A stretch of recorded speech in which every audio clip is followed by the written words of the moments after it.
Hello, sir. Hey, you're right. Good Nice to to see you. meet I'm you. Harvest from Hi. RTOS. Hi. Good to see you, and it's a great movie. I love it. Great. So, if you would have the power of Doctor Strange just for one day, what would you do? I would definitely create a dimensional gateway and go straight home to my family. That's what I do. That's a wonderful thing to be able to do. I think I'm very content with where I am. So I think even if I wasn't, the idea of living in the present tense is what it's all about. So I don't think I'd necessarily want to alter or slow down time, and I think or go back or forward in time. I think time has a way of doing that anyway, depending on your circumstance. It can be very elastic. Moments can last a long time or disappear in a flash, and yet we're still on the same timeline, we think. And I think that would be it.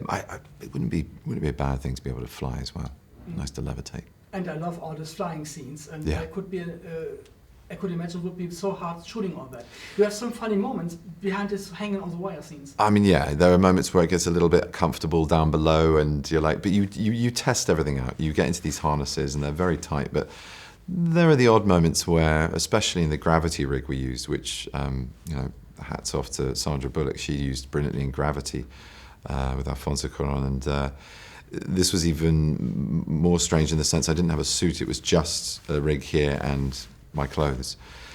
And that was hard work. So yeah, there were moments when I was sort of upside down thinking I was the right way round and acting to the floor instead of the camera and just being completely disorientated. But it's a great fun cast as well. I mean, everyone's got a bit of a twinkle in their eye in this, and whether it was making Rachel McAdams jump out of her skin by pretending to be out cold and then, come awake, or whether it was, Tilda's very easy to make laugh. And Chiwetel makes me laugh a lot, but yeah. It's fun doing these films, it really is. So yeah, there were lots of anecdotes. And I also love your appearance in Sherlock, and I got the Thank first photo with you and this nice dog. So how easy or how hard is it working with a pet? That dog was an interesting day, I have to say. Dog handlers are a fantastic breed in themselves, let alone the dogs they handle, but it was really hard work for them and everyone. This dog really just wanted to sit and not move, and it's supposed to be this bloodhound tearing after the scent of the crime and pulling us literally into a run all around London, and it just sat there, it didn't want to move.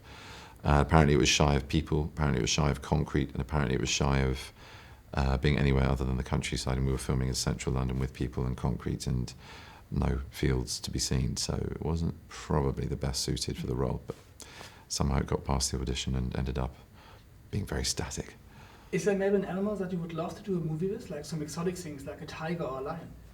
Well, we'll see what happens in this universe. You never know. There might be a few animals that start to play out in the Marvel Cinematic Universe. I mean, the Hulk's quite an animal, so maybe I get to do some scenes with him, and who knows? Maybe some others might come into it. Hawkeye is not really an animal, is he? He's more of a person, but And you will there's return potential. as Doctor Strange, so some teasers.